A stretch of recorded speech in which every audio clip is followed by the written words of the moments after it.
Hey guys, 1900ஆம் ஆண்டு ஸ்காட்லாண்டை சேர்ந்த ஐலாண்டில் இருந்த லைட் ஹவுஸ்ல இருந்து 3 லைட் ஹவுஸ் கீப்பர்ஸ், அதாவது அந்த இடத்துல இருந்த காவலர்கள் காணாம போயிருக்காங்க. அவங்க காணாம போய் 100 வருடங்களுக்கும் மேல ஆகியும் அவங்க எங்க போனாங்க அப்படிங்கிறத இப்ப வரைக்கும் கண்டுபிடிக்க முடியல. ஸ்காட்லாண்ட்ல இருக்க ஏலியன் மார் பகுதியில் இருக்க லைட் ஹவுஸ் தான் அது. இது கட்டப்பட்ட ஆண்டு 1899. இந்த லைட் ஹவுஸ்ல வேலை செய்யறதுக்காக 3 ஆண்கள் நியமிக்கப்பட்டிருந்திருக்காங்க. அவங்க அந்த தீவிலேயே தங்கி வேலை செய்யற மாதிரி இருந்திருக்கு. இந்த வேலை அவங்களுக்கு ஈஸியான ஒன்னா இல்லவே இல்லை. அந்த இடத்துல இருந்த தனிமை, கடுமையான வானிலை, உலகத்தோட மற்ற பகுதிகளில் இருந்து தனிமைப்படுத்தப்பட்ட உணர்வு அப்படின்னு பல துன்பங்களை அவங்க சந்திச்சிருக்காங்க. அந்த 3 பேருடைய வாழ்க்கை டிசம்பர் 1900ஆம் ஆண்டுல அவங்க நினைச்சு பார்க்காத அளவுக்கு திருப்பத்தை கொடுத்திருக்கு.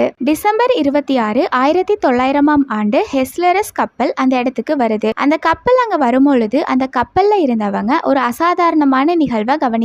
எப்பயுமே கப்பல் அங்க வரும் பொழுது அந்த லைட் ஹவுஸ்ல இருந்து அவங்களுக்கு சிக்னல் கொடுக்கப்படும். ஆனா அந்த அன்னைக்கு அவங்களுக்கு எந்த ஒரு சிக்னலும் வரல. இது அவங்களுக்கு வித்தியாசமான ஒன்னா இருந்திருக்கு. அந்த கப்பலுடைய கேப்டனா இருந்த ஜேம்ஸ் ஹார்வி ஜோசப் மோர் அப்படிங்கிறவரை அனுப்பி அங்க என்ன ஆச்சுன்னு பார்த்துட்டு வர சொல்றாரு. அவர் போய் பார்க்கும்போது அந்த இடத்துல இருந்த பொருட்கள் எல்லாமே கலையாம அங்கங்க அப்படியே இருந்திருக்கு. ஆனா அந்த இடத்துல இருந்திருக்க வேண்டிய லைட் ஹவுஸ் கீப்பர்ஸ் ஆன Thomas Marshall, James Ducat, Donald மெக்கார்த்தர்னு ஒருத்தருமே அந்த இடத்துல இல்ல.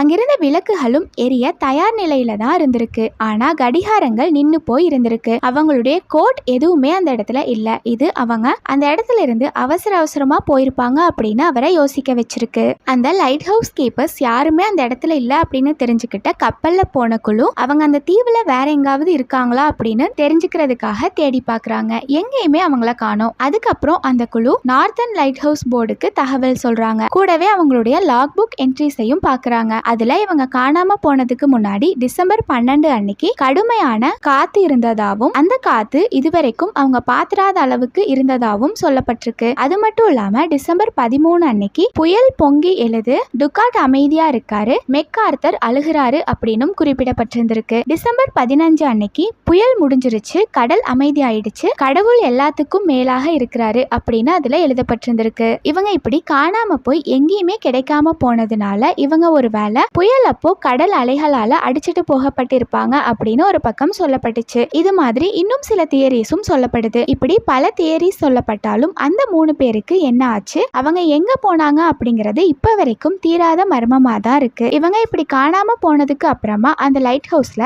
வேலை செய்யறதுக்காக வரவங்களுடைய ஸ்ட்ரெஸ்ஸை குறைக்கணும் அப்படிங்கிறதுக்காக அந்த இடத்துல பெரிய குழு வேலை செய்யறதுக்கான ஏற்பாடுகளையும் பண்ணி இருந்திருக்காங்க.